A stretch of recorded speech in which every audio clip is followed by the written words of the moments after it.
It has been a bad day to be a member of the Trump administration, and that just brings a smile to my face because, of course, our petulant child president is lashing out and attacking Republican members of Congress for turning on him and still signing on to the discharge petition to bring an up or down vote to the floor of the House of Representatives. If you look at his cabinet, Howard Lutnick screwed Donald Trump, and he's furious with him, and Carolyn Leavitt might have had the worst deal of them all because she's had to try to defend all of this, and she failed miserably, humiliated not just by the press and her boss, but also Elon Musk. We're going to get into it all, but before we do, if I could quickly ask you to leave a like on this video, and if you haven't already and you enjoy our channel, to hit that subscribe button because it goes a long way in supporting our work. Now, before we get into how Elon Musk humiliated Carolyn Leavitt, we need to start with one of the reasons why, and that is that disgusting continuing resolution that MAGA is moving through Congress right now that AOC called out right here.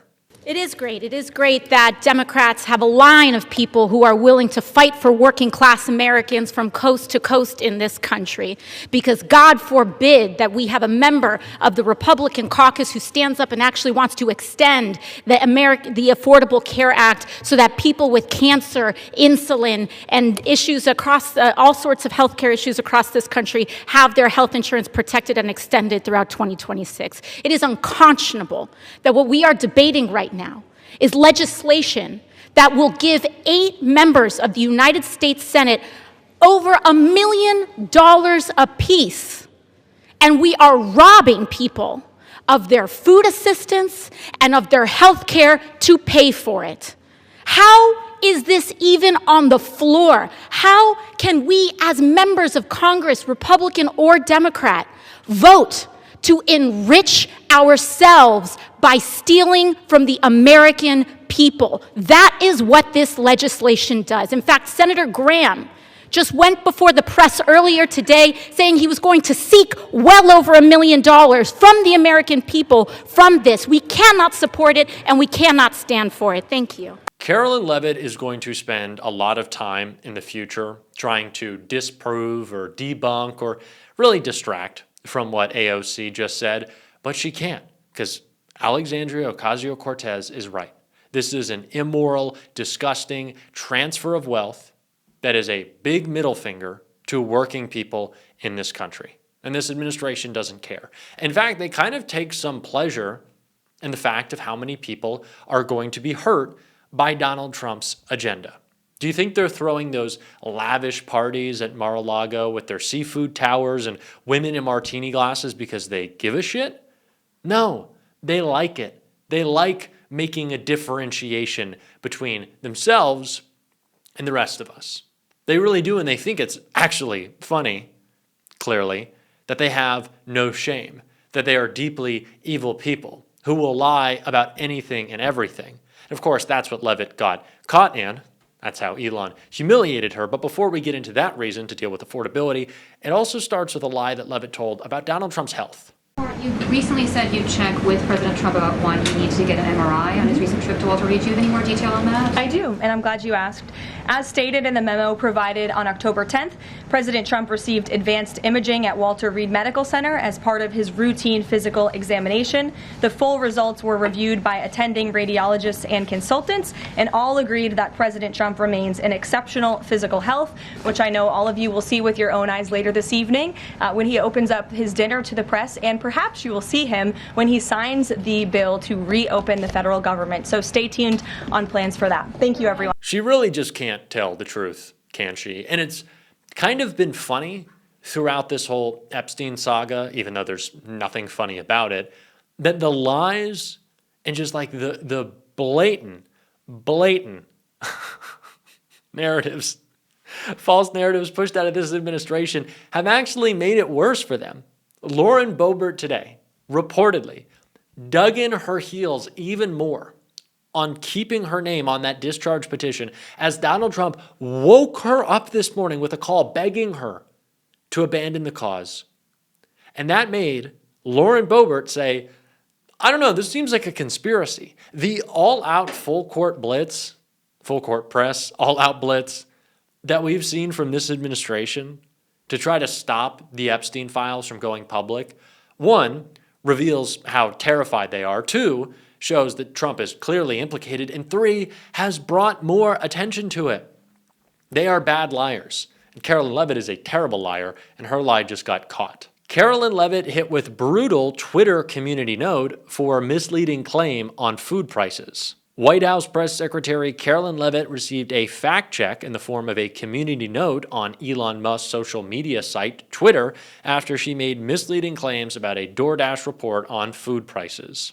Prices are steadying and wages are climbing, new DoorDash report shows, Leavitt wrote on Tuesday, echoing a Fox Business report. Readers soon added some context, calling Leavitt's claim misleading. The report actually shows rising food prices. Average of a cheeseburger, soda, and fries increased 3.8% year over year in September 2025, while typical restaurant meals rose 3.2%, the community note below Leavitt's post said. This echoes the latest August USDA food cost data, 2.9% more overall, 2.7% at home, and 3.9% in restaurants. Earlier this month, Donald Trump insisted that groceries are down except for beef.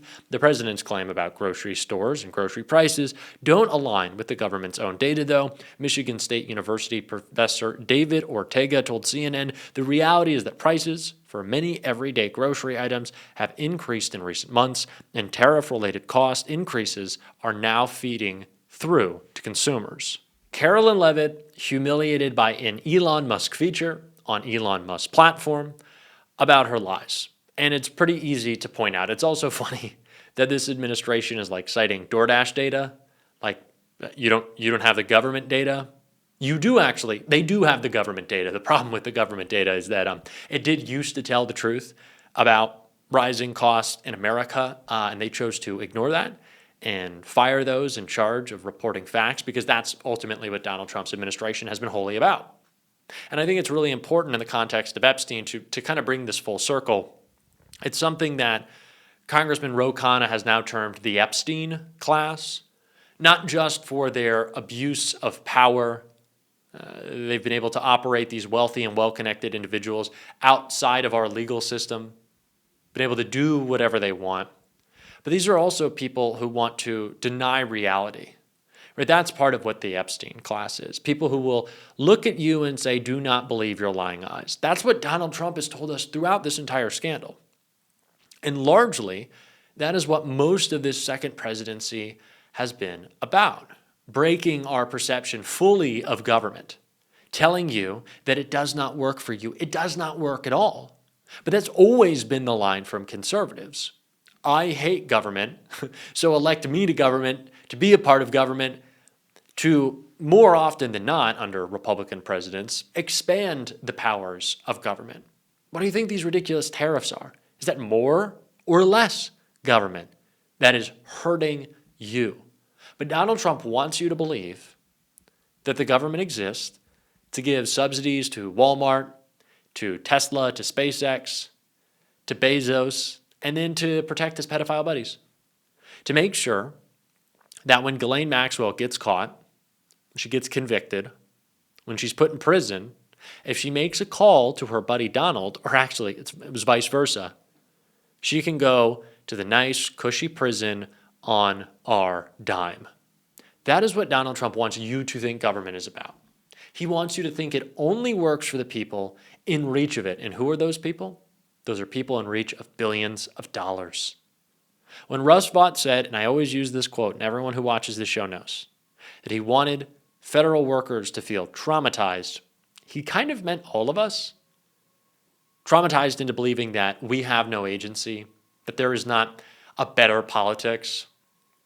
It is the opposite idea of someone like Zohran Mamdani. And it is an idea, his, of course, that politics can be better than this, that we need to implement. Not just in our pushback against this administration, but when we have an aspirational vision. But right now, we do need the pushback. And now that the House is back in session, there are few people who deliver that pushback better than Jim McGovern did right here. It's great to see you all, Mr. Speaker. We've been looking for you guys everywhere. Where the hell have you been? Imagine my shock when I found out that you guys went home. 8 weeks of taxpayer-funded, paid vacation for Republicans.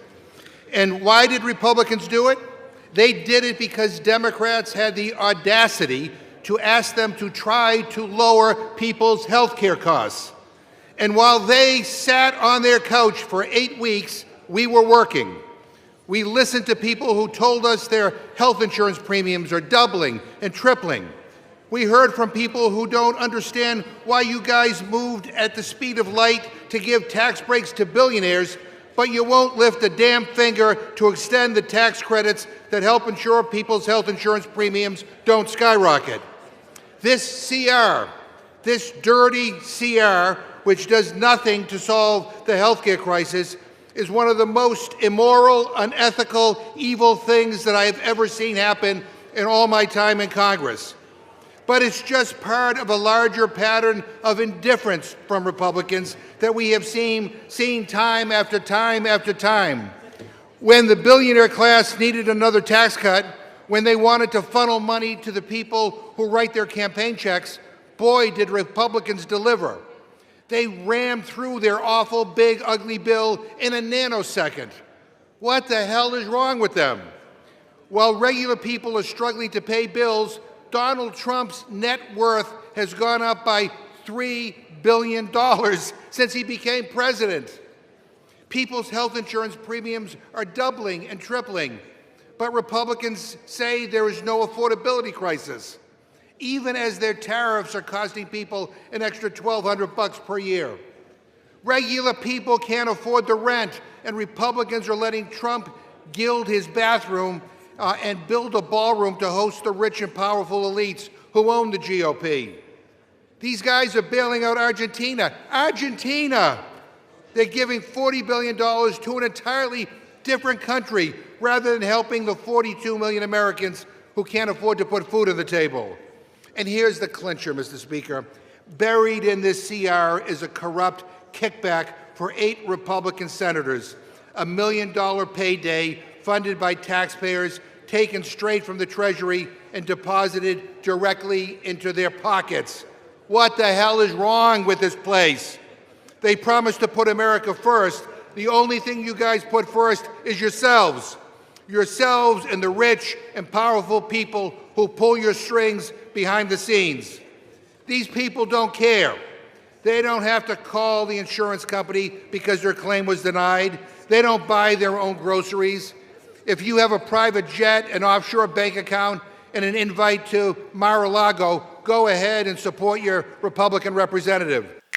We're going to do snaps. We'll also clap it up. Jim McGovern never fails to deliver. He speaks with such moral clarity, just like such a stinging truth for these Republicans. I'm glad we got him back. I don't know if you saw him making fun of everyone on the Rules Committee last night, but it's good to have Jim back.